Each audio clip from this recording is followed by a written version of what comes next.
Guys, তো এসে গেছি আবার একটা নতুন শর্টস নিয়ে। তো আজকে তোমাদেরকে আমি পেন্ট অ্যাপ্লিকেশানে কীভাবে স্নেক তৈরি করতে হয় সেটা দেখাবো। তো সবার প্রথমে আমি স্টার্ট বাটন টিপবো। স্টার্ট বাটন প্রেস করার পর সার্চ বক্সে আমি পেন্ট যেহেতু পেন্ট অ্যাপ্লিকেশানে যাব, তো আমি পেন্ট সার্চ করব। তো দেখো গাইজ, আমি পেন্ট লিখছি। তো পেন্ট লিখে এবার এন্টার দেবো। এন্টার দিয়ে আমি পেন্ট অ্যাপ্লিকেশানে গেলাম। তো সবার প্রথমে আমাকে সাফ করার জন্য আমি একটা গোল শেপ নিলাম, বৃত্তাকার শেপ।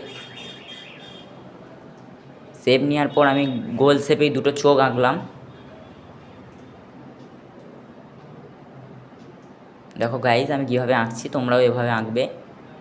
তো গোল করেই একটা নাকও এঁকে নিলাম আমি চোখ আঁকার পর। এবার গোল করেই একটা মানে ঠোঁট এঁকে নিলাম, একটা স্মাইলি এঁকে নিলাম। তো এবার এটাকে আমি কালার করব। তো আমি প্রথমে কালার প্যাকেটে গেলাম বা ফিল উইথ কালারে গেলাম। কালারে গিয়ে আমি রেড কালার নিলাম। রেড কালার নিয়ে আমি এতে দিয়ে দিলাম বৃত্ততে, দুটো চোখে নিয়ে নিলাম। তোমরা যে কোনো কালার নিতে পারো, আমি রেড নিয়ে করছি বলে রেড নিয়ে করার কোনো প্রয়োজন নেই। আমি আমার মন পছন্দ নিয়ে করছি, তোমাদের যেটা ভালো লাগবে পছন্দ মনে হবে সেটা তোমরা সেই কালার নিয়ে করবে। তো দেখো আমার হয়ে গেছে। এবার আমি সিলেকশানে যাব। সিলেকশানে গিয়ে রেক্ট্যাঙ্গুলার সিলেকশান করব।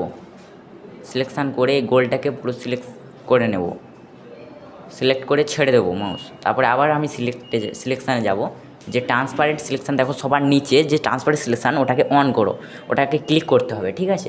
ক্লিক করার পর এবার বাঁদিকে তোমার শিফট আছে, কি বাটনে শিফট চেপে মাউসের লেফট বাটন ধরে ওটাকে ঘোরাবে।